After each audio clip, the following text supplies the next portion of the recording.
Bonjour Marie-Cœur de Roy. Bonjour Mathieu, bonjour Peggy, bonjour à tous. Ça y est, le mois de mars vient de démarrer, ça n'aura échappé à personne.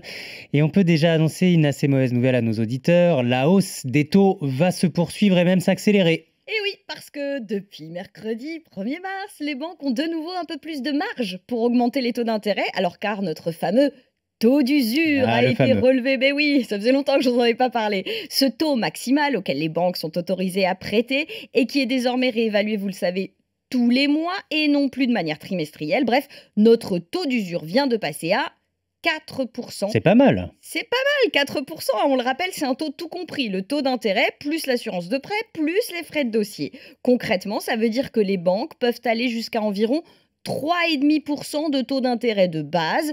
Au moment où je vous parle, on est plutôt à environ 3%. Et c'est déjà énorme en termes de perte de pouvoir d'achat immobilier. Écoutez Laura Martineau, la directrice des partenariats bancaires chez Caspi. À titre d'exemple, un couple qui pouvait emprunter 220 000 € il y a 2 ans à 1% peut désormais emprunter plus que 180 000 €. Un autre exemple qui montre que localement, cette perte de pouvoir d'achat peut être importante. Dans la ville de Marseille, qui a subi non seulement la hausse des taux des crédits, mais aussi la hausse des prix de l'immobilier, le même acheteur pouvait acheter 62 mètres carrés il y a 1 an. Aujourd'hui, il peut acheter plus que 48 mètres carrés. Bon alors attendez, parce que là il y a un truc que je comprends pas. Justement, je disais 4% c'est pas mal. Vous n'arrêtiez pas de nous dire le taux d'usure relevé, ce sera une bonne chose. Et là on perd de l'argent? Eh oui, aussi difficile que ça puisse paraître, on perd de l'argent, mais il y a effectivement des côtés positifs à tout ça. D'abord, on le répète, cette hausse de taux, elle était inéluctable. Avec un tel contexte économique, on allait forcément payer plus cher nos crédits immobiliers. Ensuite, même plus cher, nos intérêts restent moins élevés que le niveau actuel de l'inflation.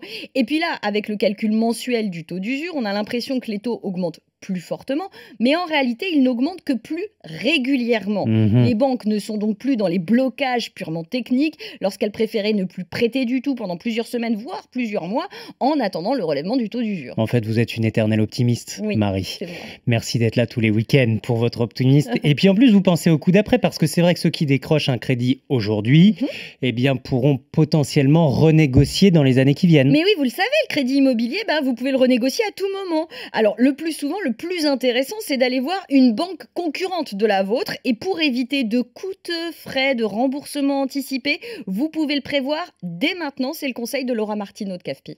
Pensez à négocier dès maintenant dans le cadre de votre crédit immobilier l'absence de frais en cas de remboursement anticipé, donc l'absence de ces pénalités, puisque elles peuvent représenter jusqu'à 6 mois d'intérêt de crédit, donc des sommes tout à fait significatives. Et sachez que globalement, on considère que la renégociation a de l'intérêt lorsqu'il y a au moins un point d'écart entre votre taux de départ et celui du moment. Autrement dit, ceux qui décrochent du 3% sur 20 ans aujourd'hui, vous pourrez faire des économies lorsque les taux redescendront à 2%.